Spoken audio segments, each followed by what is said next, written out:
Welcome to the Nerdtastic in 3D podcast. It's Nerdtastic in 3D.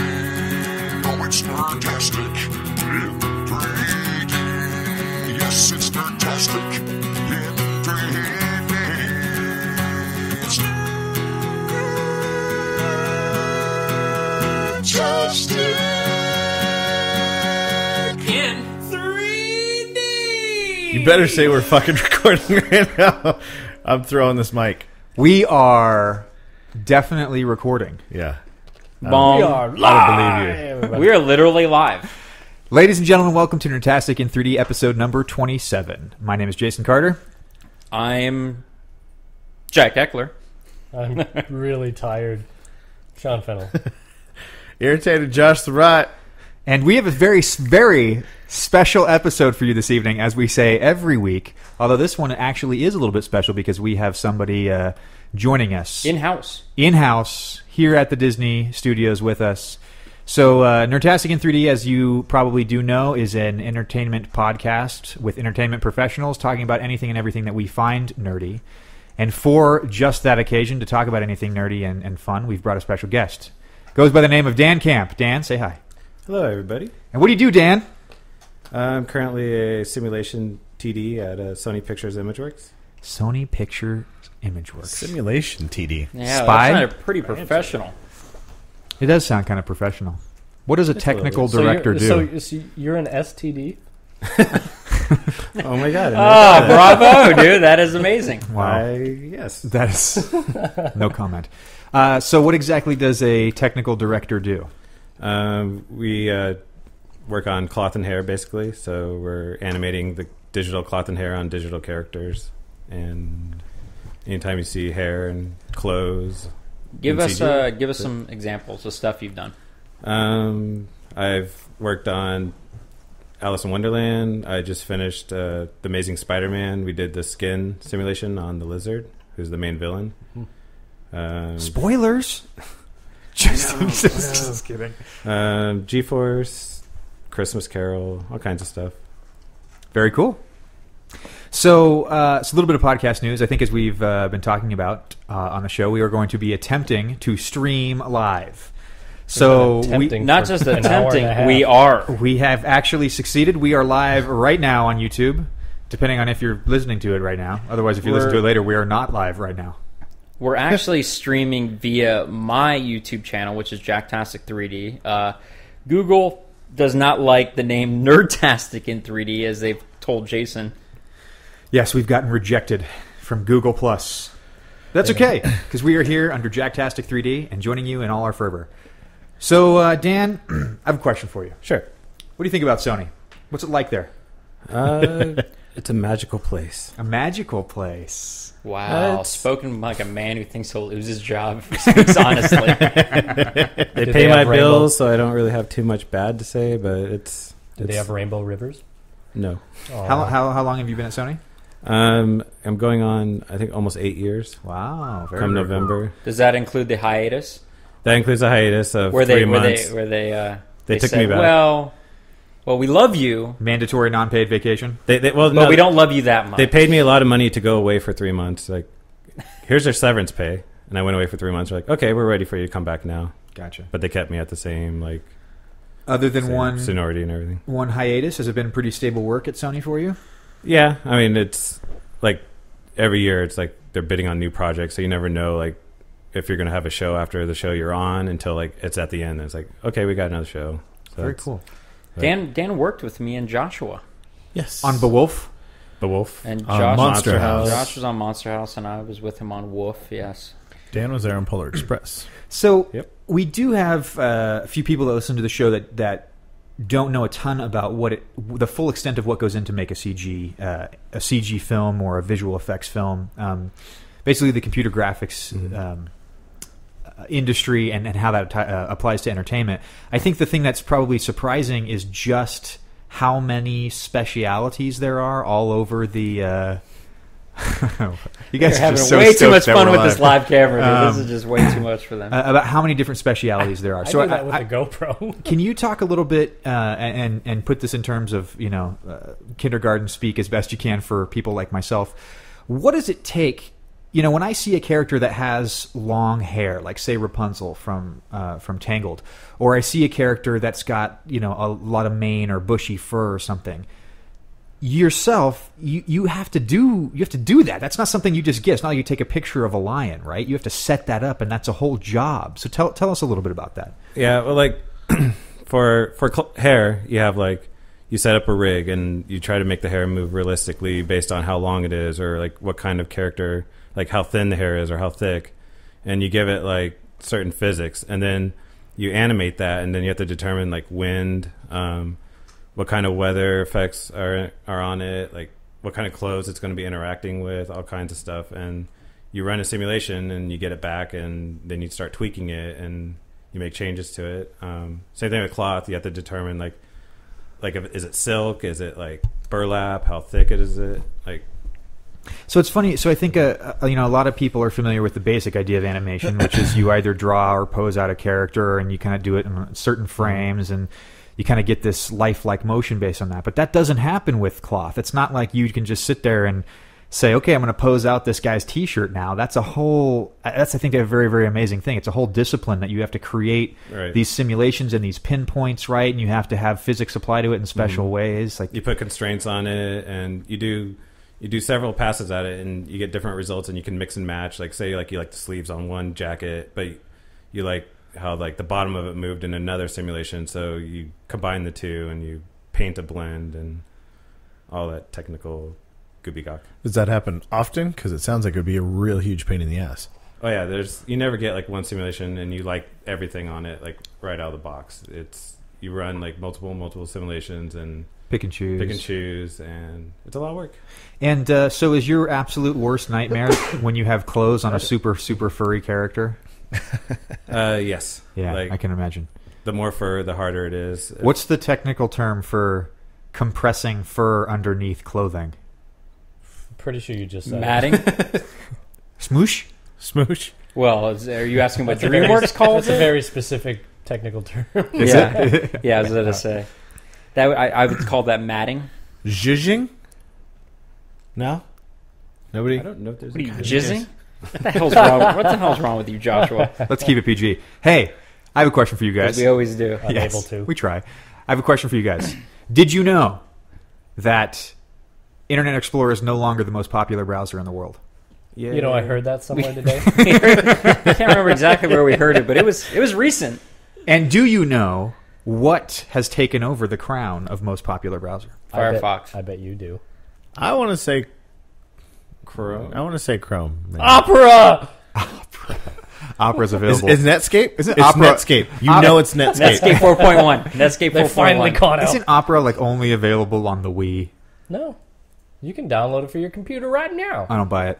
Okay, so we have a guess. Jack, you're guessing Firefox. Sean, you're guessing Opera. No. I just said I like Opera it. because it's fun. It's got to be Firefox. Yeah, it's probably Firefox. Josh, you're guessing Chrome. I'm guessing Chrome. Just Let me first throw something else out there, which is today or yesterday, Yahoo, the company that I am incredibly surprised is actually still around, just released their own browser, and it doesn't suck. Really? You tried it out? I did try it out. It's actually pretty cool. It's probably got Opera underneath it. Now, because it came out yesterday or today, it's not the most popular browser in the world yet. But wait for it. That title, Wait for it. that title It's coming. goes to Google Chrome. Yay, I win. Google Go Chrome. Chrome. I win. Yeah, Josh just likes to be different. That shit could have been anything. Congratulations. What's a browser? That one. You have to think what's the most number one search engine. Then you have to think about they have their own Integration browser. is the only reason. Then that they they're have that high. the biggest, you have the Gmail, you have this, and they push for Chrome so often that it's going to work so much smoother with everything. So it's all integrated into here. It lets you use the old Google Hangout quite well. Yeah. It's a great browser. I like it. I just wish it used less memory. That's all. Yeah. That's all. That's all. Takes the memory. Yeah, we like the memory. We like the memory. Jason, we like the memory. That's good. That's almost as good as your trailer voice. Hercules. So we have a little segment. I got We could sort of bounce in and out of this a little bit about what you're currently doing here, Dan. But we have a little segment that we like to occasionally come back to here on Nerdtastic in 3D. Do I get the song? And it is called Get to know your nerd. Get to know your nerd. So, Dan, why don't you go into a little bit of the backstory about who you are, where you came from, how in the world did you become a character formatting expert, and He's a simulator. how did you end up at Sony? What other films have you worked on? Give us the 1 hour version of your life story. Okay. First, The let me short say it's a pleasure being here. I'm a groupie of the show. Yay! Huge fan. He's not just saying that. It's been incredibly frustrating listening to my iPhone when I'm walking my dog and you guys talk, and I just want to yell at you, like, answer, Wampa. Yes, Or, thank you. I pulled it eventually. I was tired, but I got it. And I glad you brought up Trent Reznor a couple episodes ago. I'm a huge fan of his, and I texted Jack last night. I'm like, Trent Reznor did work on a video game soundtrack, Quake, but That's fucking right. I totally forgot about that. Because you suck. But that's how much Andy played. I have a really bad memory. That's how much I enjoy the show, is because I like that I interact with my phone looking like a crazy guy when I'm walking down the street. Well, thank you, Dan. And let me actually just say, I think if someone is a true listener and you go back into the podcast, I think we actually talked about first bringing on the show back in like episode 7. Yeah, So we've owed this been a long time owed coming. this for a Well, long we time. wanted to record at your house. True. And we were I still talking think about we a could still do Nerdtastic that. we still road trip. could do it. Yeah, we still could do that. I like it. It's a good idea. Anyway, sorry, back to you. So, tell us a little bit about... Well, I started in industry. I was doing another job, which I hated, and I knew what I wanted to do. My dream was to work on movies eventually. And I answered an ad in a newspaper to be a game tester. I'm like, oh, I play video games. So I took a huge pay cut. My dad was pissed at me. I lost all my medical benefits, left a union job to go be a game tester, but that was my foot in the door. Worked at Midway Games in San Diego for a year, and then saw a ad on the fridge saying, "Hey, we're hiring motion capture people." I'm like, "Oh, I don't know anything about motion capture. I'm not going to apply for that." But then one of the other testers, who was this cocky little shit, he's like, "Oh, I'm totally going to apply for this. I'm going to get this job," and that pissed me off. So I'm like, "Well, I'm going to apply too, just to show him." Just to prove him wrong? And I never thought I would get the job, but I did. Did you shank him afterward? And Did he No, also... He was pissed at me. Did though. he also get a job? No. He stayed a tester, Awesome. and I just did it to spite him, and I got Comeuppance. it. and- That's awesome. So- you sniped someone out of their dream job. Yes. Well done. He deserved it. He was a jerk. And What studio was this for? Midway?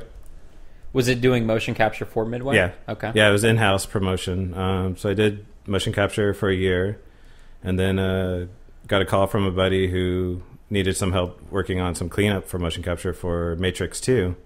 And I did that, and that was my first movie, Matrix 2 and 3. I only worked on Matrix 2 for like 3 days and got my name in the credits. Nice. And That's actually- that's impressive for a studio. I don't think any of them. Sir. I don't think any of the data I worked on actually got Impressive, into the sir. movie, but got the credit. Nice. Funny, I've been on a film the whole time and I got a credit. He gets 3 days, nothing in the film, credit. So that was my first movie, and then that got me into Sony Imageworks and on Pull Express. And then I think Jack and Josh, you guys came on Monster House. I did. He did. I came on the very beginning of Beowulf. Okay, so I met Josh on Monster House, and then I met Jack on Beowulf. Dan was my lead. Yeah, that was a long time. Yeah. Yeah. Oh, how the mighty have fallen. It's a lot easier being a peon. Yes, it is. Oh, and then actually, before I went to Imageworks, I ran my own mocap studio for about a year Interesting. for this game company called Point of View, and they basically hired me to run their own mocap studio, and I did all their motion capture for them, and then I was able to do some side work for other clients as well. So it's Do you have your own setup? yeah, I set up the cameras. The company bought all of my equipment for me, and then I set it up, and I directed all the shoots and hired the actors and did all the cleanup myself. Did you learn? So when you took the job from game tester to that, did you learn everything at Midway in that first year? Like, were you just taught by the guys who were there? Like, how did that work for like people listening who are maybe wanting to get into that?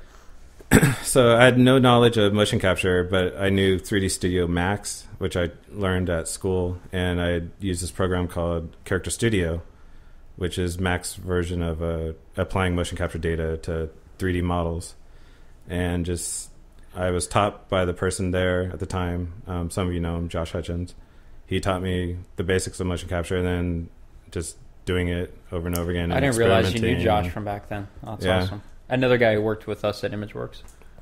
And then some of it was self-taught, and just doing it over and over again, and just learned what worked and what didn't work. And then then I learned Motion Builder and Maya, and wow, you really got a good flow going there, Dan. How was not gonna work here anymore? I don't know. How was working with Tim Burton on Alice in Wonderland? I didn't get to meet the guy. I'm a huge Tim Burton fan, and by the time I came on, everybody's like, "Oh, you should meet Tim Burton. Like, you guys would totally hit it off." I'm like, but he's not here anymore. Like, damn it. Exactly. There's this girl I think you would totally be perfect for. She's super hot, but she moved away. Oh, yeah. She's married, though. She died. She died last week. She died yesterday. Yeah. Sorry. You guys would have You been... can go to the funeral. But the project was awesome. I like the movie. A lot of people don't. I think Jack's not a fan. I'm not a fan. Josh is not didn't a we fan. go Nope. together? We did. So we went to For my most birthday. ghetto IMAX. Oh, I was there. They went I was together. there. Hand in hand. I wasn't a fan of the version of the film we saw. The 3D version? I'm not going to say yes or no to that, but I didn't like the You're not version. going to insult me, because I thought the 3D version of Alice in Wonderland was one of the biggest atrocities of our entire industry. I would agree with you. It was horrid. It leads to bigger and better things. As we've since found out. It just wasn't... Dan, I actually liked the film. I didn't like the film. Side note, speaking of hair and cloth and stuff like that, I was in San Francisco this last weekend, and as was I. I was at a wedding, and I'm sitting next to this. I was not. This gentleman named Javier, and he goes like, "What are you doing?" I'm like, "Oh, I work at DreamWorks, and working this." And he's just like, "Oh, no shit." I'm just like, "Yeah." And he goes, and he points to this woman over here. He's like, "Oh, that's the girl based on Brave." And it's this girl with big red hair, all curly and stuff. I'm like, "Shut up." She goes, "No. Her friend is the one who wrote Brave. She's the inspiration for it, and her hair is too." And I'm just like, "Oh, okay." And I walk up to this woman. I'm like, "Oh, so I heard you're the Brave girl." And she's just like, "Yeah, that's me." And I was just like, "You kidding me?" And then she's like, "No." She goes, "I had to go into Pixar, and they took a bunch of all these reference things of like pictures of my hair and everything." Did like they take that. a lock? Yeah. And she goes, what's even crazier is during the trailers of it, her 3-year-old daughter didn't know that she had done anything like that, or anything that had to do with Brave. And she looks at it and sees the Brave trailer and just points to the girl, and she's like, "Mommy?" And was actually like, "Hey." Does she have the accent? No. Okay. She does not. Scottish? That'd be pretty hot, though. She does not. She A was just Scottish basically redhead? based off the model, this woman is. So I met the Brave girl for the hair. I missed from my own hand. I missed how Javier knows this girl. Oh, I don't know. He was just part of the friends or something like that. Fair enough. So Dan, how did you from doing motion capture? And like I said, when I was there, you were the lead for the tracking department. Right. How did that lead into Hair and cloth? Hair and cloth, yeah. At the end of Beowulf, there was no motion capture, so they're like, you can either try hair and cloth or we're going to let you go. And I'm like, all right, Sink or sign me swim. up. So I tried it, and I fell in love with it. I was looking for something more creative, and motion capture is very technical. It's, if no one's seen motion capture, it's where you have the dots on the body, and when you get the data, it's just a point cloud, and you're clicking on each point saying, this is the shoulder marker, this is the hand marker, this is the foot marker, over and over. And a lot of times the computer gets them screwed up, they get swapped, and you got to tell it, no, this is the hand marker, this is the foot marker, and not the other way around. And it's very tedious and boring. So hair and cloth was a chance to actually get into a little bit of animation, which I've always wanted to do. And it still has the technical aspect of it, so it's not as much as you're animating a whole character, you're just animating parts of it and fixing simulations and stuff. You're really interesting because they obviously like you there. And Sony's very strange with that. When they like you, they do tend to find jobs for you. And for Dan in particular, for a lot of people that when we finished Beowulf, it was, like Josh said, sink or swim, but it was a lot of just sink. And that meant Sony said, thank you. Great job. Please leave the building. And they let a lot of people go. But there was people that they kept on, and they put them in these new roles. And I found it funny. I want to bring up that one of the roles they put Dan into for a while was a job he specifically told them, I know nothing about, and I'm probably not going to be good at this. Don't put me in this. And they said, okay, you start tomorrow. The pipeline job? Yes. Yeah, they're like, hey, we don't have his a spot. coding ability is about as much as mine when he started this. Well, they're like, we have a spot for you. It's not inherent cloth, but how about pipeline? I'm like, I don't know anything about pipeline. They're like, oh, that's okay. Well, you'll figure it out. I'm like, I can't code. They're like, that's okay. So the first day I meet the supervisor. Maybe they meant plumber? And for people that don't know what pipeline is, it's where you basically you have a whole pipeline start to finish of the film, and pipeline people are like the guys behind the scene that make sure the data goes all the way through from animation to hair and cloth to FX and lighting. Make sure shit don't break. Exactly. And you're basically a plumber. You're pushing the shit through the pipes. And the first day the supervisor comes up, I was like, all right, let me see what your coding's like. Write a script. And I'm like, I can't code. It would have been awesome I can't code. It would be awesome if you came back the next day with a 300-page script for a film. He said, movie script, right? He's like, okay, well, you know something, right? Just write, make a little search thing. I'm like, no, seriously, I can't code. And then he's like, okay. I wouldn't know where to start. So I basically became tech support. Anytime animators had something break, I would go into their file, and actually there's stuff I could do. I didn't realize animators know. There's a lot they don't know about Maya. There's a lot they don't. And I'm like, are you serious? They're like, I can't find my character. There's no character in the file. I got deleted. And I look in, and there's a display layer turned off. And I'm like, oh, you just hit it. And he's like, oh, there he is. Okay, and I can start working. It's important, Dan, you play that up, though, it took you an hour. Absolutely. Okay, look, after a lot of research and time, I used my technical know-how to find the answer for you. After some R&D and a lot of investigation, I figured out. I fixed your file. Just load this one. What'd you do? Oh, I did some magic. Yes, exactly. Well played. So let's something we talk about periodically here is in the entertainment industry. It's not a bank job. It's not necessarily something that you can sign up for when you're 20 years old and you can go until you're 60. Some people are lucky and they actually can bridge stuff. Mm-hmm. But a lot of the time, like yourself, you end up with, I have a period of a few months where I'm unemployed. I have some time where I didn't quite pick up a gig, whatever it might be. Tell me about your experiences in that regard with Sony. It sounds like if you've been there for 8 years, you probably feel pretty confident, as much as one can in this industry, about job stability there. Not at all. Not at all. It's I used to be very secure and I'll be here forever. I'll retire. And then one day they called me in the office and they're like, we're going to have to let you go. And that was a shock. And then they brought me back, and now it's they used to have staff, and now it's picture by picture hire. You're hired for the movie, and then at the end they're like, well, if we have another movie, we'll hire you for that one. If not, then we're going to have to let you go again. And we're really seeing a transition in our industry where I think people are becoming gypsies. They're having to move to other countries or other states to find more work. And a lot of people are going to Australia, Canada, India, Singapore. We have friends all over going where the work is. And unfortunately, we don't have. Some places are lucky, DreamWorks and Disney seem to be pretty stable right now. But it's a very interesting thing. I got called today by a Korean person who was calling from Beijing, asking me if I was interested in an employment opportunity.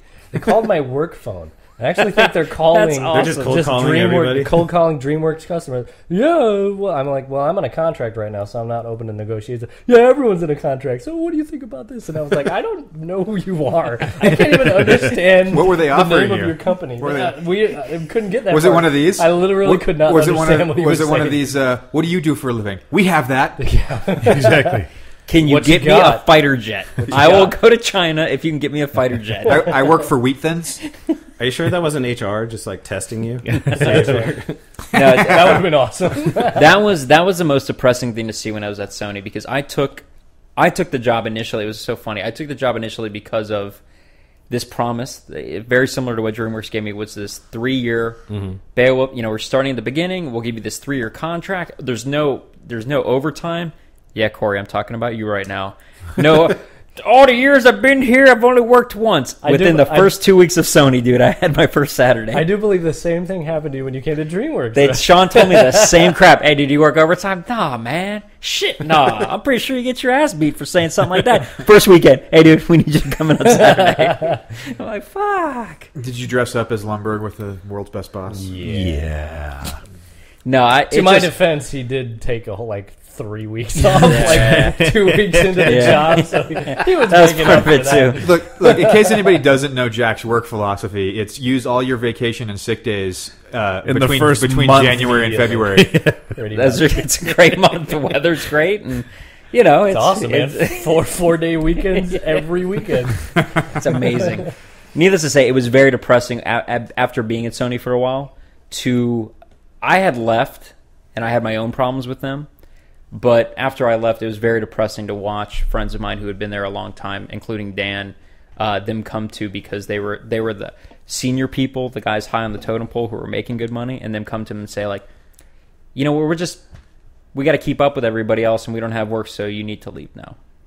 And you're definitely seeing a transition where people that are making too much money get let go, and then they bring people fresh out of college that are cheaper, and they're maybe a little less complaining about hours because they want to make their mark and they want to the problem with that, and this was my experience with when I worked on Night at the Museum for Rainmaker, is that they do that. They think that's a good business model. The problem is they still need to hire senior people to monitor them. And that's the fucked up part. They think they can get away with it, and then they backfire. I mean, Josh has been there too at studio. They're like, oh shit, we need to finish a project. It's not working. Can't have the inmates running the asylum. You can't. There's a reason senior people are senior. There's a reason, unfortunately, for better or worse, we make what we make in the film industry. Same in television.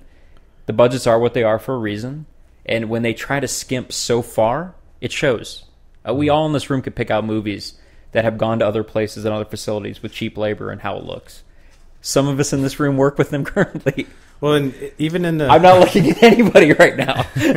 And you'll see you'll see it in the same movie. Some shots look great, and some shots look like crap. And it's like the crap ones came from smaller studios where they don't have the expertise, or overseas, smaller studios or countries with massive populations. Yes, but on the same note, I'm not saying that they haven't put out good work.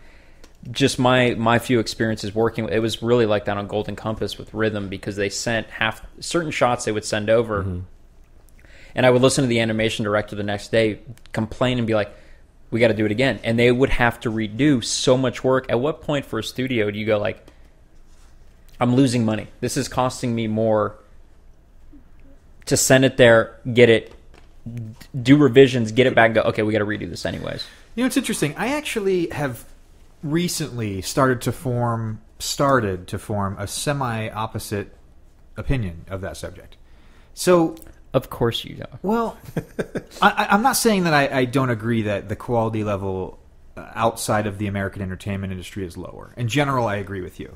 However, I think we, as a consuming audience of entertainment, have been misled by how low we're being told that quality bar is. Let me explain. I think basically that because labor is cheaper in other countries, companies will outsource to those countries. I have since been exposed to some things that actually seem to say that in entertainment, some of the outsourced studios in other countries are capable of doing much better quality work than they're actually putting out. But the reason that they're putting out the lower quality is because the American companies hold them to a much lower budget. Meaning, yes, we can do, for lack of a better word, we can do crappy quality for you for that price, but we are also capable of doing much better quality for you at a higher price. At an equivalent price? No, potentially? No, at a equivalent to America, you mean? Yeah. No, I still think it's considerably lower than America. But you're talking about... So I think what's ended up happening... This is your current experience, what you're finding? I am just saying I have experienced this in my career. Okay. But I think... All I'm trying to say is I think that it's a little bit of a slight misnomer to say that studios on the other side of the world are not capable of quality. I think that they are capable of quality. I think it's the American shrewd businesses that won't pay them the money that they would need to do better quality, even though it's lower than an American So do you think salary. it's incentive? So you think the skill level is the exact same? No, I don't. Okay. That's what I'm saying I agree with Jack on. I think that I do believe that we have specialized, as we talked about earlier in the show, so much in this country in certain areas that we become experts at those things, at those specific things. You know, Jack, you're a massive guy. You know this program and you know how to use it. And I don't know if that's a good thing anymore to know that. Program. Right, I know we all wonder that, right? Like Dan sounds like you're like a hair and cloth guy with some other background, but you kind of specialize in these areas at different points in your career. And I think we have become experts in that field in America. I think that the quality bar in general is lower because work ethic is generally lower in other parts of the world. However, I think the quality that you will see, so you go see a DVD extra that was done in another country, and you see that quality level, and you compare it to the feature that was done in America, and you say, man, this thing is crap.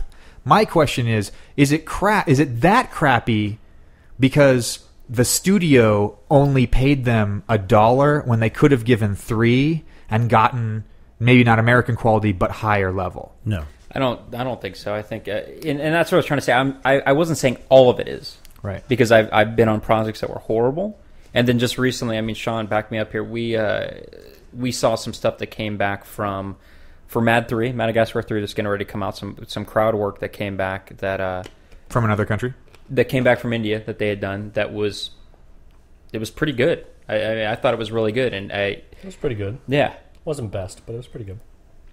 It was definitely passable for a movie without it being something that stood out as being horrible. Okay, so maybe here's a better way of putting it. If you had given them more money than you gave them, if DreamWorks had given them more money, maybe slightly more time, could they have done better quality than what they gave you?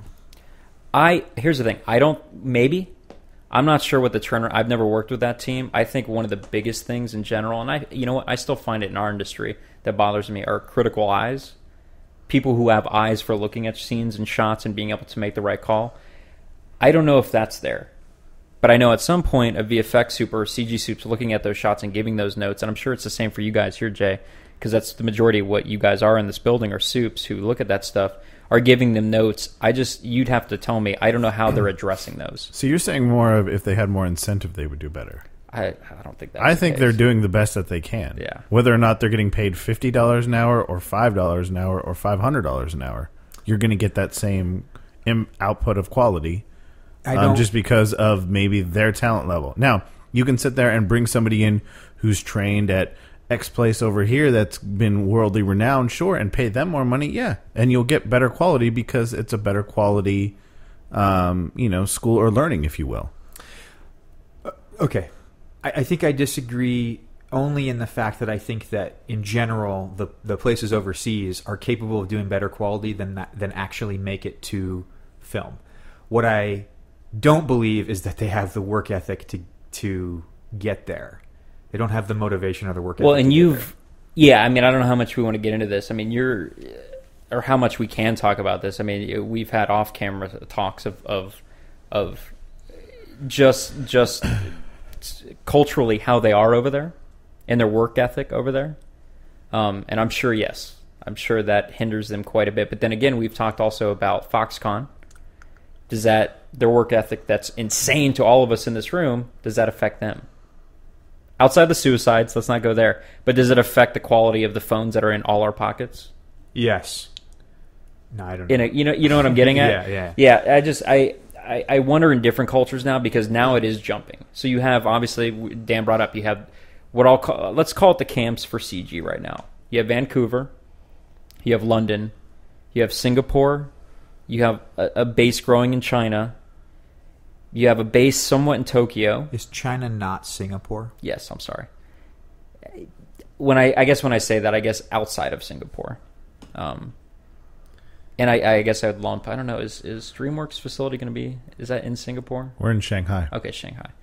I guess I meant everywhere else. But Australia, and then you have spread out throughout Europe. You have a bunch of other places, but those are sort of the main hubs. Do you feel like in those other countries, though, not all of those are low-income countries? Obviously, the stuff going to Australia, the stuff going to New Zealand. New Zealand's another one. You know, the stuff going to those countries, they're still paying a really decent wage to have you. I only think there's a couple countries that are paying because they're bringing a lot of low people below. too. I'm talking about, I guess, I'm specifically talking about when you think of the typical outsource model of very wealthy first world country will pay a much lower rate dollar amount for a product than they would if they had bought it in America by going to a second, third world country. I think studios are feeling pressured, though. I think Sony felt pressured that they this isn't going to work, and I think VFX is a horrible business model. It is. Horrible. Everybody It is. undercut each other, and It is. now they're paying for it. For the avatars of the entertainment world, there are 500 Meet the Clumps movies. You know what I mean? Like for every gem, there's 1,500. It's such a catch-22 though, because they all everything from the Notebook to Avatar has some visual effect to it. What I mean by that is, Notebook might only be color correction throughout the whole thing, but it's compositing. There's not a film that goes out now that doesn't have something. Now, and it goes everything from the mom and pop studio or the little startup all the way to Imageworks. That's not entirely Everything true. has it. It's not entirely true.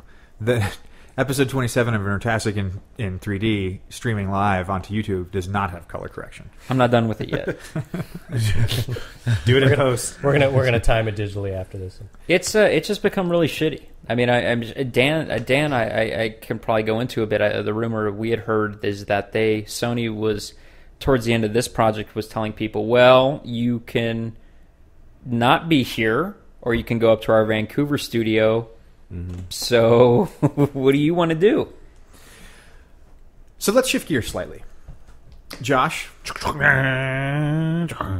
What's up? thank you. That was all. Shifting. I just wanted to. That was gear shifting. Is that what you were doing? That was gear shifting. Yes. So I think I'm gonna put this on you for a second. If you Put it wouldn't on me, mind. baby. Mainly because you, I believe, above all of us, were very adamant that last week when Facebook announced that they were going to give their initial public offering, Yes. that sucker was going to flounder and die.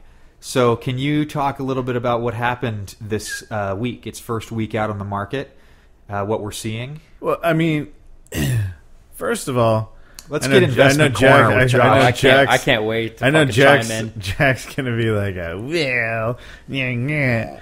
But yeah, it did exactly 100% exactly what I thought it was going to do when it. Basically, I wanted to came lob up out. and I told you so for you, so you could just knock it out of the park. I win. But yeah, basically it opened at what 38? well, there was 38 like before, but then when it actually you were able to buy, I think it was like I think it started like at 43, didn't it? Yeah, I got up there. It got to like 43 like right when it opened. Like I don't know if this was like a before hours thing or something. But it got there, and then it was just trickle, trickle, trickle, trickle, trickle, down, down, down. And, yeah, nobody wanted to get it. And it was also, lots of investors felt cheated because of the earnings report, that they don't have an earnings report yet. Because they are a new company. And they didn't disclose all of their information out. So there's actually people suing Facebook and what's the other company? Goldman Sachs, I think it is. Morgan Stanley. Morgan Stanley, that's what it put is. out the Morgan IPO. Stanley, who put it out, saying that they did not disclose all the information, saying that the number was actually lower. Should have been lower. Should have been lower. Like the company was overvalued at $38 a share. Yes. So I think as we are speaking right now, I believe it's at 33 something, I believe. So it's down, $6 a share. What do we think about that? Do we think that's more along the lines of what the company is currently worth, $33.03, or do we think that it's going to eventually go up? It has the potential to definitely go up. I don't think it's going to skyrocket to some astronomical amount or anything like that, but it does. I mean, every stock has the potential to go up if you just are producing money and actually giving money to your investors, which makes them want to invest more. Now, if you're sitting there going like, well, we're not really going to make this much. Your confidence in the confidence in your company that is being shown out there to other people is low, and you're not going to get the people that you need because, again, like we've said before, the things that move these companies is big name heavy hitters, and there's only like a few of them. It's not the Joe Schmoes that buy it like us. I'm going to buy 1,000 shares. Cool, that's not going to do anything for this stock. It's not what's going to make this thing move. 1,000 shares, good chunk of change. Yeah. So it's still not. I mean, look at. So Dan, what do you think? Fuck you. I see you heard that. Go ahead, Dan. I have no opinion on this. Okay, Jack. Nor do I. So the only thing that I will wholeheartedly admit that I was wrong about was saying that this would be the lowest you could buy it in. I said was very adamant. I'm like, this is probably going to be the lowest you could buy the stock at. Obviously, it's down $6, so you can buy it cheaper now. What I did say, and you can go back and listen to the show, is that I saw it as a buy and hold stock. This isn't a turn. I never said it was going to be a turn and burn stock. I said you need to hold on to it. I said I see it going up probably around in the 100, and it's easy. I still think it's going to be around in there. I look at LinkedIn, which I'm not sure how they make any money, but yet they're sitting at $99. Something. One of the guys me and Josh listen to, who's an investor, had mentioned, and it's been pretty obvious the market's been shit in general, and that didn't help it. But I still stand true that out of all of us, ironically, is Jason. You were the one who did purchase stock. I did. I can't believe you still have it. I just didn't have. I don't have liquid money like that. I was gonna say now you can. It's even cheaper. You'll get more than you can. But I still think in the long run, there's too many users. They just their earnings report needs to come out, and then they'll get some of these people. Now, what Josh was saying about what they piss people off is that they basically told the Morgan Stanley and Zuckerberg told the big banks, which are the movers and shakers of stocks, not us, not Jason who bought stock, but told these big banks that, hey, our mobile app sales are down what we thought they'd be. We're probably not going to have the best earnings that we thought we were going to have. We just wanted you to know. Mobile app sales? Their mobile app market, what they make on ad revenue, I guess, from mobile apps. And the bank said, cool, thank you for telling us. Now we know not to put money into your stock right now. They did not tell Jason Carter or any of us that they were going to do that. Now, the SEC found out about that, and they're not happy. And there's a bunch of pending stuff. And when that kind of stuff happens, that hurts stocks. What is the SEC? Is that? I'm sorry, SEC. Yes. What does the SEC stand for? Yes. Security Exchange Commission, I believe. SEC? I think it is. FCC? Federal Communication No, Commission? it's not. It's SEC. It's Securities and Exchange Commission. Yes, I was correct. What's the FTC, the Federal Trade Commission? Yes. What is that? I don't know. Okay. The SEC, I do know. And they're the ones who go after companies who fraudulently, or even Martha Stewart when she it's a good thing. Went to jail for insider. It's a very good thing. Trading. And that was a problem with this. So when people do that, people don't want to invest either, especially big companies. But I still hold true that, like I said, LinkedIn could be at 99. The stock easily could be at 99. It just the market needs to turn, and look at they need to put an earnings report out. Netflix, that thing tanked. It had it seems like it has a great business model, right? Millions and millions upon millions of users. It started out at what, $118 a share, 120 something a share. What is it at now? 62. What did it go up to though? I don't even know. It went way above that. But whether it did that, it's now there, and so it's got to get 100%. 100%. I know the math. Grow 100%. Don't sell your stock. Don't listen to him. Don't sell your stock. So I'm going to weigh in on slightly, in that, and then we'll leave Investors Corner.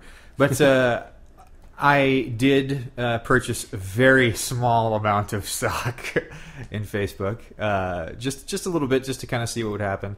And I tried something which I hadn't done before, which was I actually put a stop limit on the stock, meaning I bought it at a certain price, and then I did some quick math and said, this is, as in any stock, it's really a gamble. And I kind of said, okay, what am I willing to risk on this particular thing?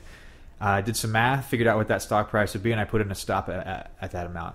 and we have not reached that yet. I got close. I got pretty close. skimmed that floor there pretty close, but then it started to bounce back up a little bit. And my plan is, like I said, it's a small amount. My plan is to sit on it for a while, see what it does. I don't look at Facebook as I know we've talked about this last week, a viable business. Yeah. However, I do think that there's going to be some hype, and we'll probably see that thing grow.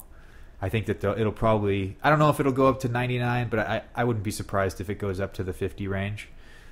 I can definitely see that if it's being strong and stuff like that. It's not going to be, I think anything big. I think it's going to literally do its little like up and down, kind of like maxing out probably around like $60, and going as low as I would say like 22. Yeah, that's interesting. It's okay. Won't go below 25. Won't go below 25. You heard it here. Won't go below 25. You heard it here. Hype stocks are just 3D. because it's a hyped stock does not mean it's going to do well. Just because I didn't lots of say that. people There's know nothing with hype. I know, but that's why this is such a popular stock is because of the, Sean. The hype of it. Yes, sir. I have something interesting to tell you. Okay. We occasionally on this show like to update people, as you know, on how much footage is being uploaded to YouTube, how often. Usually this is in increments. I believe that... Are we including our footage that's going up live Yes, right now? absolutely. I don't think we're live anymore, to be honest No, with you. my laptop turned off about 25 minutes ago. What? wonderful. So we're not live anymore. So What's it say at the top, Josh? It says nothing. So I believe when we first reported it was something like every minute there's something like 5 hours of YouTube footage that's uploaded, or 5 hours of video footage that's uploaded to YouTube every minute. And then I think we came back a couple months later and we said, wow, that number has actually climbed up to, for every minute, there are 10 hours of video footage that have been uploaded on YouTube. Where do you get this from? This is a top secret website. I can tell you Called right the now. internet. Called the internet. You might have heard of it. Actually, I got it from a few different places. This latest statistic actually came from Gizmodo. Anybody guess? 72. Yes, I read the email. John. I was like, that's a really good guess, Sean. All right, so some quick math for you here. So for every 1 minute that goes by, there are 72 hours of video footage that are uploaded to YouTube. That means that after just under 2 hours, I believe, I think this is the math, just under 2 hours, there's a week's worth of video footage on YouTube. But how much of this is original content versus people re-uploading trailers or movies? I don't believe there's a distinction there. At the end of 1 hour, I believe that you get something like, let's see, something like a year's worth of footage. But the key that I did, if you keep doing the math, keep compounding the math up and up and up and up and up, at the end of 1 year, okay? So if you were to sit down right now and try to get caught up on YouTube and say, okay, for the next year I'm going to do nothing but watch YouTube video footage. At the end of 1 year, You will never get caught you up. would be 1,738 years behind.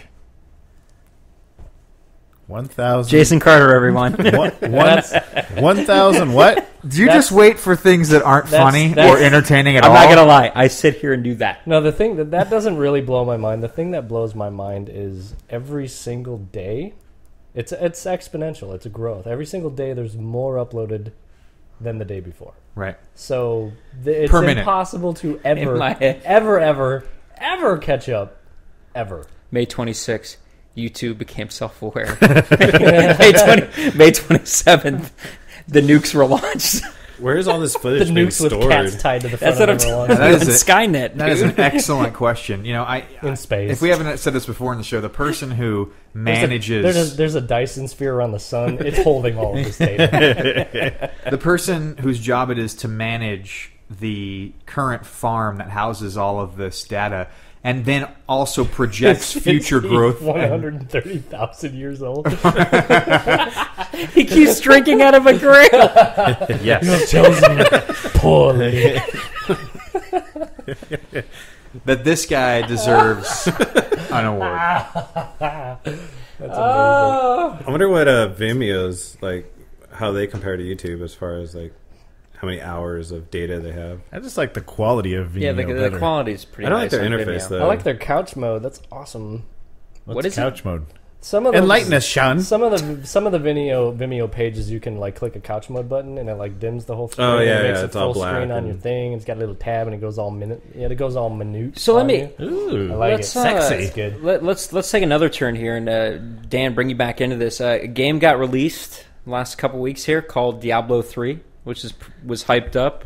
Error 37. Yeah, so talk about your experience Fucking Error 37. and talk about everybody's I experience. cannot play this goddamn Well, game because it always errors. Rule me number out. 1 is don't ever play a Blizzard game on the first day. You're not going to get in. It's just going to give you Is heartache. it's because you have to actually sign into their network to Yeah. even play To the game? even- that play was the their game. fault by making you be online to play a single player game. Yes, it was- And Can you only play it if you're Yeah, online? you have to be online. you have to be You have to have online, an and the internet beta connection. was that way. And I had this error throughout the entire beta where I would play through a level and it would literally kick me out 4 times the checkpoint, and you can't I never had that. go to the next section until you hit the checkpoint. So I was like, oh, No, I mean, got the game it's a for my beta. birthday. You know, Yeah. you could toss that up. What I found funny is, Well, yeah, the- that just went into the main game Well, too. the fucked up thing is it did. It just went into the main game, and I have the same problem with the. So did full you buy? game Did you buy the installed. full game? One of my aunts gave me it as a Christmas present. It pre-ordered before it pushed, like the however many months it would push. So I just Back got in it like 2 20 days ago, and I'm like, 2010. oh, Happy shit, I guess birthday! I have to Here's sell your this. Diablo 3 Yeah, pre-order. pretty much. You'll see in 2 years. So Dan, what are your? Am I the only one here playing it besides Sean? I've Sean stopped sounds like he because it doesn't keeps play it. booting, it keeps booting. I've from the had game. no problem beyond the first day. It works fine for me now, but being a huge Diablo fan, like I grew up with Diablo 1 and Diablo 2. I used to do LAN parties, go to friends' houses. We all hook up our computers. And back then... Sorry. You're on the right show. Yes, I there. belong here. And that was before internet, so the only way you could play was you had to physically take your computer to somebody else's house and hook your computers up and And this do is back a when the LAN. computers were like 10 feet tall and weighed. Oh, you 300 carried your pounds. huge monitor. And it wasn't a Yes. flat screen. Mine still does. It was ridiculous, but I mean, it was fun because you got a bunch of people together and played. Mountain Dew. And I like the game. It's That was good times. Man. yeah, buddy. Let's do it I again. miss LAN, not to cut you. I miss LAN parties. We need to have a Yes. LAN party. I'm and totally down There's with broadcast from something it. really fun about having it. It's what we do now, Absolutely. like with the. Absolutely. No, I propose. Jason Smolik is like Minecraft. I propose we have a LAN party and broadcast from it, and then everyone can hear. I think Angry it's a great Fennel. idea. Angry Fennel. So the game itself, though, Dan, what are you thinking so far? Are you digging it? Like, I'm compared to digging the other it. ones? It's fun. It's a game that me and my wife and friends could play. You can jump in and out really easily. It's co-op. It doesn't have all the stress that WoW had. World of Warcraft. It's fun. And when you say stress, you mean by like raids and how you have You to always have had to 20 worry- other people with you, and You had to have schedules. Like, okay, everybody's going to be on Wednesday at 9:00, and if you're not there, then everybody got pissed at you. And it was just like for people that have lives or like don't want to be on a schedule for video games, like, or work 6 or days work, a week, 12-hour or- days. exactly. God damn it, Leroy. Whereas Diablo, you could pop in and out at any time.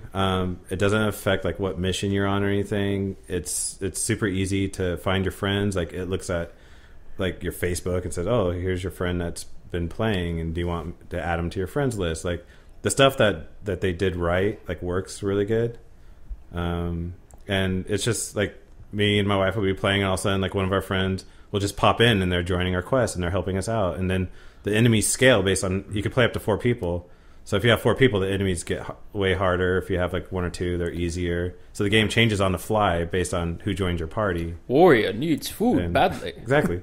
And I know you're not a fan of the game, but No, it's funny you say that. I had a roommate actually who I was visiting in San Francisco this weekend, and he was a Mac person, and we had in our house he had his G4 I think it was, or G3, and then my computer, and I'd play Quake and all these other games, and when Diablo came out, he was able to play that.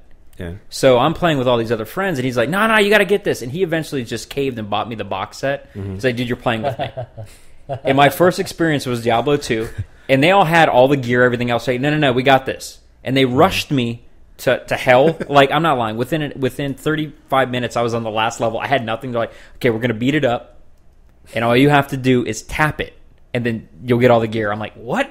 So I did that, and then I got all this gear, and then like, okay, now we can play for real. I'm like, okay. boosters. I don't.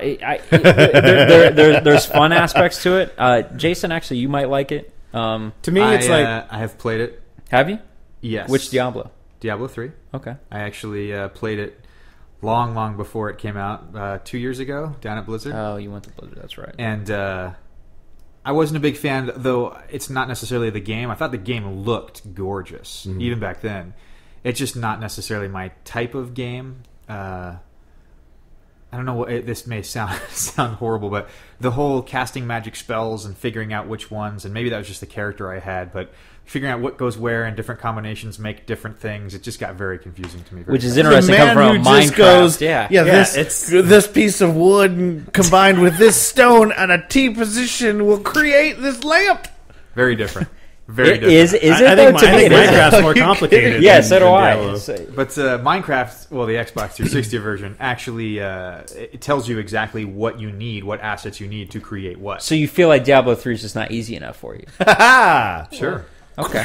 The one thing I like about Fair Diablo enough. 3, and Jason might agree with this, is there's a story. And I like games that have story versus like competitive games like COD, where I have some 12-year-old like who's kicking my ass because he plays 50 hours a week, whereas I don't have the time to put into it to get that good at it. Whereas, But then again, you did put in that time to WoW and other games. yeah, It's just types of it's games. different. That's how I always view that. You'll get arguments, well, that game sucks. I'm like, all right, what do you play? Well, I play WoW.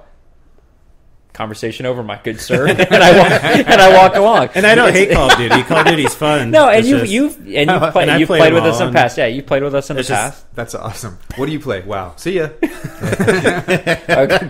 Conversation ends there. Wow. So I enjoy it. And I think it's a I'm gonna game keep playing. type. I get what they're trying to do. Like and Sean's a huge fan of these too. I'm a huge fan of RTS games, Yes. which love are it. it's the same as Diablo, the top I down, but got a you're present for you. yeah. And like you said, I think it was you that was talking about Well, we played StarCraft. too. We played StarCraft too, like yeah. which I still think is an awesome game. I can't wait for, was it Heart of the Swarm? Yeah. They need to hurry up and finish that. And I do have problems with Diablo 3. Like, I know, like, the controls are exactly the same as the other ones, and I think in this day and age, especially after playing WoW, like, I kind of wish I could move my character using the keyboard instead of just mouse clicks. To me, that's frustrating when you're in the heat of battle and you're trying to click to go somewhere, and you're trying to shoot something, and you actually move into the middle of the fight. And I'm like, damn it, I don't want to be surrounded by 30 monsters getting my ass kicked. I want to, like, move in a different Josh, direction. is this your kind of game? I played 2 before. They're okay. The thing that bothers me with games like that is having so many different combinations. Like, as you were saying, Jason. It just kind of, it makes it a little bit more of work when I just want to have fun. Sure. And so to me, it's just kind of like, You're I enjoy having to use a portion of your brain that you don't want to use. Well, I mean, like, I enjoy like puzzle games, like looking in a room and trying to figure out how to get up there and trying to figure that. That's cool, but it's like if I have to sit there and then level up to this and then bring in this potion and then do this, it's kind of like how I felt the same way with what's the it was like the Marvel's superhero one. Oh, yes. The Alliance or... Yeah, Marvel Alliance or something. So like you don't that. like which RPGs, is which is kind of it's kind of like that That's same. what it is for me. I just don't like RPGs. But see, to me, the whole perk system and Call of Duty, like, that frustrates me because I'm like, I don't know, like, which perks to put together and which weapons. And to me, that, fair like, enough. that's over fair my enough. head. Dude, fair enough. I can see that being the same thing. I think that's them trying to appeal to RPG people to have those things in there. And I agree with you. Like, I don't want to sit there and have to read a strategy guide on how the best way to play a game. I just want to play it and just kind of. But at the same time, I don't want games to be dumbed down. And too many times, like, games have gotten a lot like simpler because they're trying to like make the general audience happy. Appeal to a broader audience. Because I used to play all those things like back in the day, and I'd spend hours upon hours. Maybe we just don't have the upon time hours. as we've gotten older. Like That really could be it too. It's like my Oh, absolutely. my tolerance for putting that much time into it and stuff like that is just, I also feel much more sensitive to the repetition in the gameplay as well. Which when I played through the Diablo 3 beta, I definitely felt a lot of that repetition. That was my problem with WoW. Like why I stopped playing WoW was like it felt like a job. I felt like I was doing the same thing over. I'm like, I should be getting paid to do this. Oh my not gosh, paying to do it. That's such a great It analogy. could be mine gold and sell it to noobs. Sean, I don't know. You're going to hate me for saying this maybe, but I felt the same exact way about Assassin's Creed. I do feel that way about Assassin's just- Creed. And I was thinking about it recently because I went to play the third one, and I put it in, and I was like, all right, I'm going to jump to this room. Now I got to leave this thing. I'm going to go find some feather. You know what? I don't want to play this game. Yeah. And I just stopped. That's Like, the why same. am I doing this? And you know what I did the same day? I went back and I played Half-Life 2.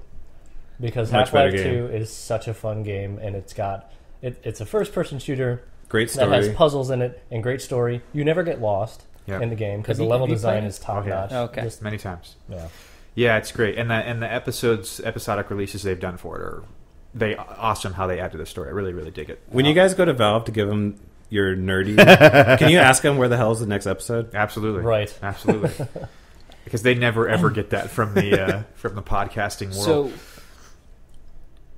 I got a couple things. Jason, as I look over to you, I don't to double control check, this show. To double check, oh, you are the keeper. You are the keeper of the keys, my friend. I simply guide us. So I got along two things. I during got two slow things. moments. I got two things. They fall into the realm of the of Jason's favorite game, but one of them is our honorary member X Sinister. When I was in San Francisco this last weekend, I got to have dinner with said person. He is a real live person. Yay! And Sinister, Is he large and black? He's not. He's about my height, a little shorter, about Josh's build, and He is a 100% man. He is a cyborg, though, right? He kind of is. Okay. No, Did it you was see him awesome. kill anybody? I wanted to. I saw his police badge and stuff. It was pretty. Nice. It's the flip open kind. I wanted him just to bust some ass. But he's such a nice guy. Like he's just yeah. I don't know what I meant He by tips that. the valet and breaks his neck afterwards.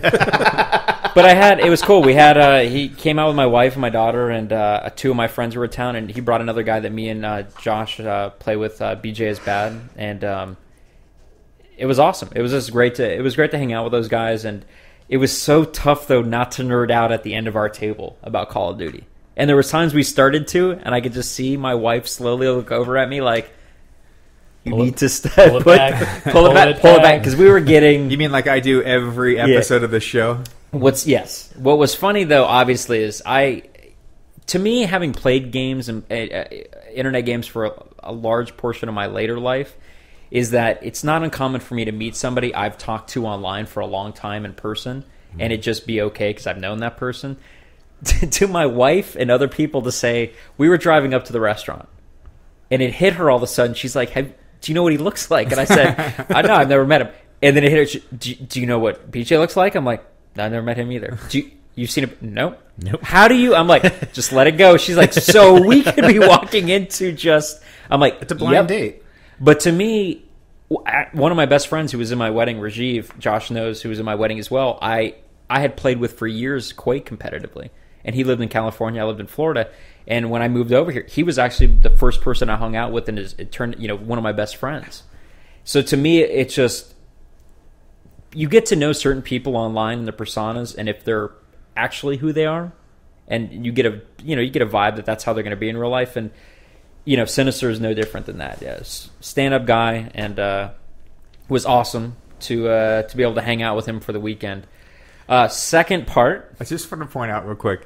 Josh just closed his laptop, so now I'm in a Google Plus Hangout by myself. I think Is mine it cool died hanging again out with 5 yourself? minutes away. 5 minutes ago.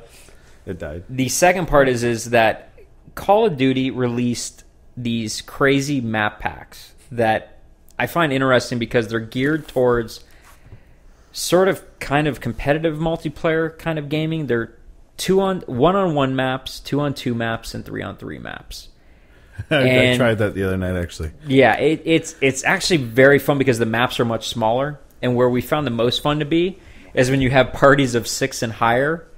You jump into those lobbies, and you spawn on top of each other, and we play. There's different game types you can play in Call of Duty, which makes it kind of fun. There's one called Gun Game where you start with the most basic gun, and then as you kill somebody, you move to the next gun. But if somebody knifes you, you go back down to the previous gun. And, Humiliation. and people don't like when you knife them a lot.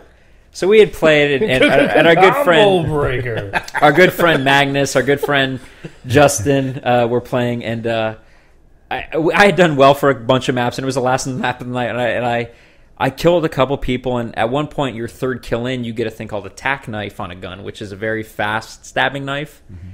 And then you probably are 12 guns away, but I said, wow, this is pretty fun. So I just decided for the rest of the game to knife people and extended the game a lot longer than it needed to go. But it's very entertaining. This is something, Jason, I think you would even appreciate, to be running at a person who has a gun, but as you're running at them in a zigzag so they can't shoot you, knowing you're going to knife their forehead and take them back down a gun. God, it's making me feel good inside just thinking about it now.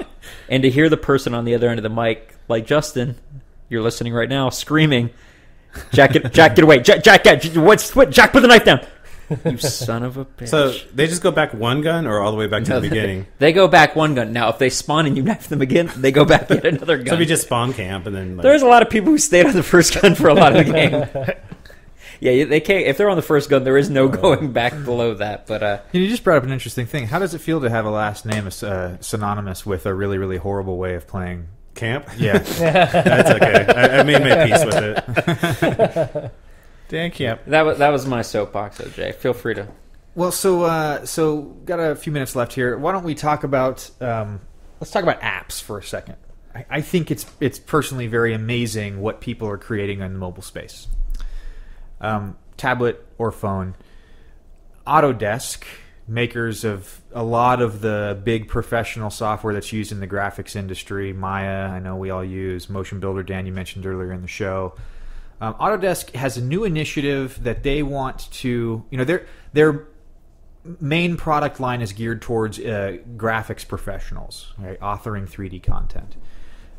Most of their packages are, or to engineers, architects, CAD designers, things like that.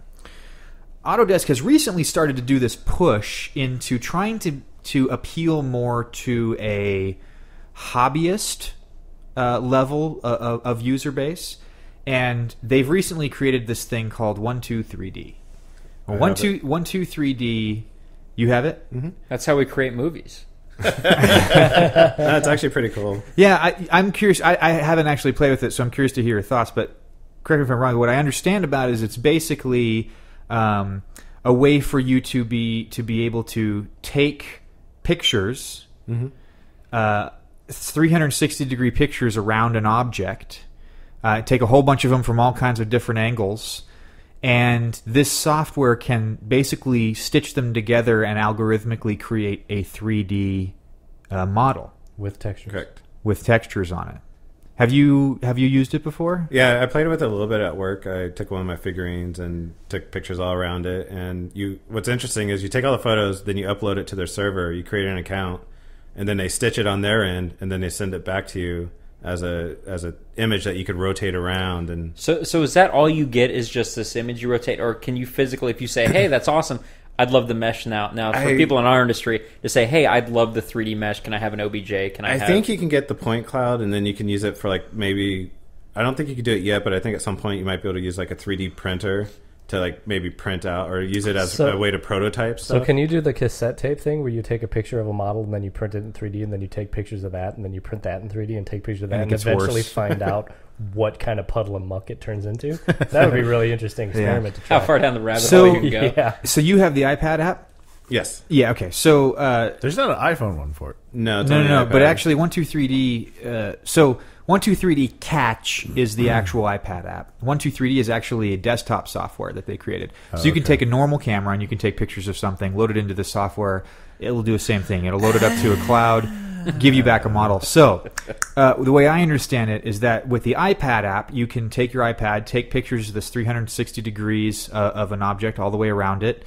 Then you can log in, like you said, upload the data, and then it'll come back with this thing you can spin around. Now, the way I understand it is you can actually take that capture and email it to yourself, and then you can load that into the actual desktop software, at which point you can export it as an OBJ and FBX, There we go. which are popular output formats for some of the 3D major 3D software packages. So I have used it myself. I had very mixed results. It's not perfect. You get a lot of holes in it. And what you showed me. Yeah, so I broke a couple of the rules. There's very specific guidelines in where it works well and where it doesn't, and I tested that and pushed it a little bit. So I have model of my coffee table in my living room, which actually turned out pretty good. And then I have I did a red cup, and I took 360 degree of that, and it clearly says, try not to take pictures of uniform objects. Try to have pictures of things with, different angles and stuff. Asymmetrical. And so my asymmetrical, thank you. And so the model that came back of the cup was a table with a red lump. Just a little tiny Was red it really? lump. Yeah. It literally just looked like a red wart on top of this table. Do you still have the Tinkerbell we created? Which was basically tried just to. it looked like someone sneezed onto a napkin. Yeah. So I had, like I said, some mixed results with it, but I think the idea is so ingenious. The one I downloaded it too, and the one thing I maybe you guys can answer this for me. Does it have to be the same distance? Like, can you get close-ups of it? Because I think that's what I didn't know if you could. You're supposed to fill the frame. There's a whole instruction page. You're supposed to fill the frame with the object. Fuck that. You want it to be on a textured surface because it needs to differentiate the object from the surface it's on. Lighting obviously matters. So you want to be in a well-lit area. But I mean, like, to do this microphone stand, I can go around it. I can go, do a high one, do a low one, and stuff like that. Now, if I came in close and then did a bunch of close ones, that won't work. It won't work. It wants to fill the whole frame with the object. Yep. It's going to be interesting, though, when they start putting, like, the Kinect depth cameras onto these devices, so you can actually take a depth picture of these things and represent that in 3D. Absolutely. I see it as a starting point. Like, I don't think it's quite there yet, but it's pretty neat for something that's free and just to play around with. But at some point, if they keep developing it, I could see it being useful. So here's what's funny. If you actually read more into the whole idea of what Autodesk is trying to do, the desktop application or software, they've actually designed it to be really, really interesting. So you can take this 3D model that you've created based on photo captures, whether it's with the iPad or it's with just regular photos from digital camera, and you can take that 3D model and it will actually, you can say, I want to print this out. And what it will actually do is it will basically convert it into a cross-section cardboard cutout thing. So say you have a picture of a ball or a model of a ball, it would give you like the layers and then a spine to connect them. And then it will actually give you the blueprint, so you can put that on a piece of cardboard and cut them out and show you how to assemble them. So those pieces of art that are really popular, like Urban Outfitters, where it's like a deer head that's made out of like cross sections of cardboard. Have you guys seen that? Cardboard It's Death the same. Star! It's the same. Yeah, it's the same exact thing, except it does this with any one of your 3D models. Okay, so if I go and map a dead moose, I can create that. Absolutely. Sweet. And so You'll get Bullwinkle. What's interesting is I think it's designed for you to be able to capture. I mean, this is what I think Autodesk is going for. This is my interpretation: is that it's designed for you to be able to capture something that's maybe important to you, but otherwise not yours, or important moments in life that you can, like, say, you can get a subject like your kid to stand super, super still on their, first day of school or something, and you could actually have a sculpture at the end of this process, an actual sculpture out of this thing. So right now we capture memories mainly through video, through photos, through 3D video if you're really a hobbyist. But now you can actually have something that's a 3D model, like a real kind of representation or interpretation of. I want to be a real boy. I was actually thinking of trying it out on my baby when he's sleeping in the crib, just walking around taking pictures and That's creepy. or other people's babies. There it is, Dan. There's the Dan I know and love. Yay, buddy. She can keep her clothes on. Ah, touche. Touche. Didn't Lennon, our good friend Lennon, do that with his son? Didn't he? Yeah, he did one of his face. Didn't he very early on do one of his face that he sent? And so, gentlemen, it is about that time. Oh, good call. About that time where we start to wrap up. And at the end of every show, as you guys know, we like to recap a couple of things. One, last week's challenge. Did it? I'm looking at every one of you. Okay, so let's start with Dan. What's the challenge? I didn't listen to. Last week's challenge was to spread. That's a good thing. I should recap. Spread kindness by whenever you go out. Spread kindness by paying people money. Yes. Spread kindness by doing something more kind than you normally would, by tipping someone more than they than maybe the amount that they deserve. So the or challenge amount was that to you actually go out and do this? Or? yeah, basically. And so you didn't know about it, so you're exempt, Jack? Dude, I got my tip on like I'm sure Josh did too, like crazy this weekend. Yeah? Because of taxis, car services, restaurants. I was in San Fran till yesterday or the day before. One of the times that we were out, actually at the best, supposedly the best Chinese food in San Francisco, I made a conscious effort to. He was amazing. He was really funny and went above and beyond. And I also did that for one of the drivers too. Very cool. Very, very cool. Sean? I did not eat out over the week, but I did pick up food, so I tipped the pickup person Cool. helpfully. Very cool. And I don't know about you, but whenever I go to a place to like take out food to take back home, I never tip them because they're not providing me a service, they're providing me a food. So any tip for me at that point is nice. So There's only two. I would places- agree with you there. There's only two places that I tip because I love them and I've known them the entire Carl's time we've Jr. been out here. No, thank you. Red No, Robin. there's a Korean barbecue place in Burbank on First called Korean Barbecue, and I tip them every time I go there because I love their food and they're nice people and they say hi all the time and they're just cool. Oh, Mr. Fennel! But I don't order the canoe fish. where is this? It's in Burbank. Is Why this are we Seoul going there? Seoul Korea Seoul Barbecue? Korean Barbecue, Love that yes, place. sir. Love that place. Tip them. Didn't know you went. Oh yeah, all Love the that time. place. I'm not a fan of Korean. Actually, my parents found it. Nice. I want to tip the Burger King by your house every time I'm I there. do I just too. want to tip them. Oh, that's They're what it that was. You know nice. what? When you get the receipt, just fill out the survey. You get a free burger.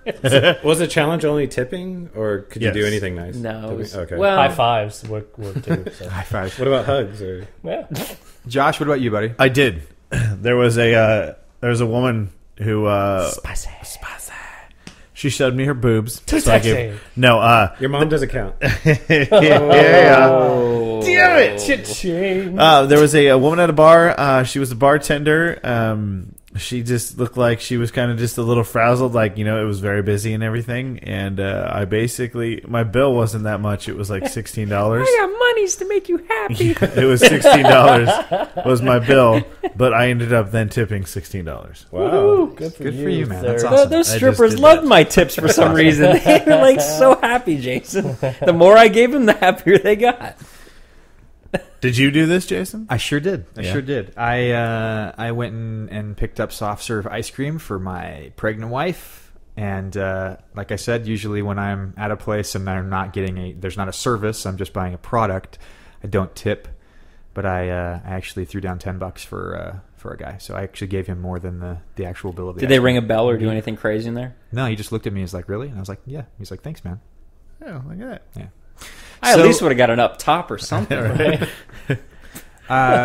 So, Sean, I'm so incredibly glad that you're back for the second week in a row. We hope to make this a streak. Yep. Maybe even a kill streak. Yeah, maybe. Because Adam is apparently gone today. We forgot to announce that. Do we want to point out? At the end of the show. Do we also want to point out that obviously we are recording on Thursdays now? I've been getting a lot of like, "Hey, is there not a show on that day?" Yeah. Yes, absolutely. Thank you very much. So we all looked at it as a group, and we agreed that it would actually be best and for Well, everybody we want to get Fennel the, here. Yeah, we wanted to get the most attendance. We wanted everybody to Mostly come. So my we fault. thought, no, not your fault. We wanted you to be a part of it. So and Thursdays work for everybody. So we're moving this to Thursdays. So Sean, Yes. because you're here, Yes. and I didn't want to put you on the spot last week, I'm putting you on the spot this appreciate it. week. So. Who, I guess everybody, all five of us, or all four of us now, got 15 points. So, Dan, in case you haven't heard, for our weekly challenges, we are now attaching a point value to that weekly challenge. And the goal is to basically collect as many points as you can, do as many challenges as you can. And we're going to have a point. We haven't decided when. But at some point, we're going to say, okay, here's the current total tally of points. Whoever is hit that or is closest to that is eligible for some undisclosed something. And we won't tell you anything more about what that might be. But something, there will be something something. special. Maybe you two could come join us on the show. Who knows? But something will happen. And so we're challenging everybody to actually start looking at this as a game and see if you can get yourself some points. So we're going to, it's on the honor system for right now. You're going to have to keep track of your points yourself and be honest about it. But yeah. So Sean, But we have a new challenge this week. Yes. So I am the challenge bringer, and I'm bringing it. You are the keeper of the challenge. And I actually have some inspiration for this challenge. There's a bit of a backstory. So I was, for anyone who doesn't know, Phil Tippett, who is the owner of his own studio, very long time, old school special visual effects person. Star Wars. When they actually called them special visual effects, they don't call them that anymore. Right. He and a bunch of his understudies have resurrected a 20-year-old project that he started way back when called Mad God. And Mad God is essentially this every visual effects trick in the book, stop motion, filmic, just a cinematic, crazy mash of cool ways to do effects and great. Story. And it looks really cool.